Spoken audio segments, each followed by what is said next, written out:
श्री राम लक्ष्मण एवं सीता मैया चित्रकूट पर्वत की ओर जा रहे थे। राह बहुत पथरीली और कटीली थी। एकाएक श्री राम के चरणों में कांटा चुभ गया।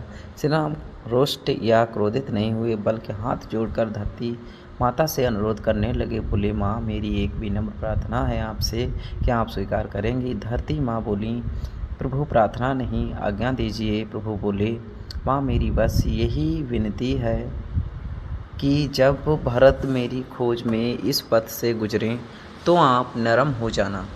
कुछ पल के लिए अपने आंचल के ये पत्थर और कांटे छुपा लेना। मुझे कांटा चुभा पर मेरे भरत के पाँव में आघात मत करना। श्री राम को यूं व्यग्र देखकर धरा दंग रह गई। पूछा, भगवन, दृष्टता क्षमा हो, पर क्या भरत आपसे अधिक सुकुमार हैं?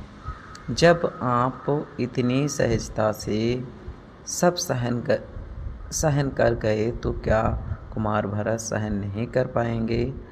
फिर उनको लेकर आपके चित्त में यानी हृदय में ऐसी व्याकुलता क्यों? श्री राम बोले, नहीं नहीं माते, आप मेरे कहने का अभिप्राय नहीं समझें। भरत को यदि कांटा चुभा तो वह उसके पाँव को नहीं, उसके हृदय को विदीर्ण कर देगा। हृदय विदीर्ण ऐसा क्यों प्रभु?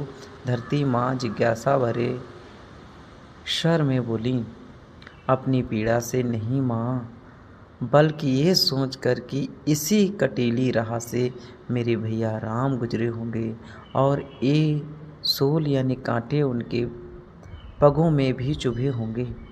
मैया, मेरा भरत कल्पना में भी मेरी पीड़ा या दर्द सहन नहीं कर सकता, इसीलिए उसकी उपस्थिति में आप कमल पंखुड़ियों सी कोमल बन जाना।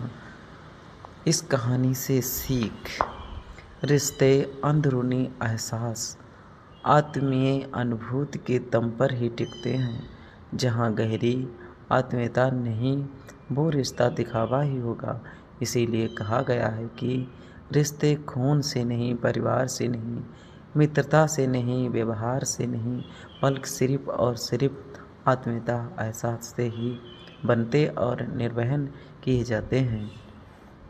जहाँ एहसास ही नहीं, आत्मीयता ही नहीं, वहाँ अपनापन कहाँ से आएगा? अपनों के लिए दुनिया से लड़ लेना, मगर दुनिया की बातों में आकर अपनों से कभी मत लड़ना, क्योंकि दुनिया कभी साथ नहीं देती है, साथ हमेशा अपने ही देते हैं। जहाँ अपनों की बात आए वहाँ हार में भी जीत होती है।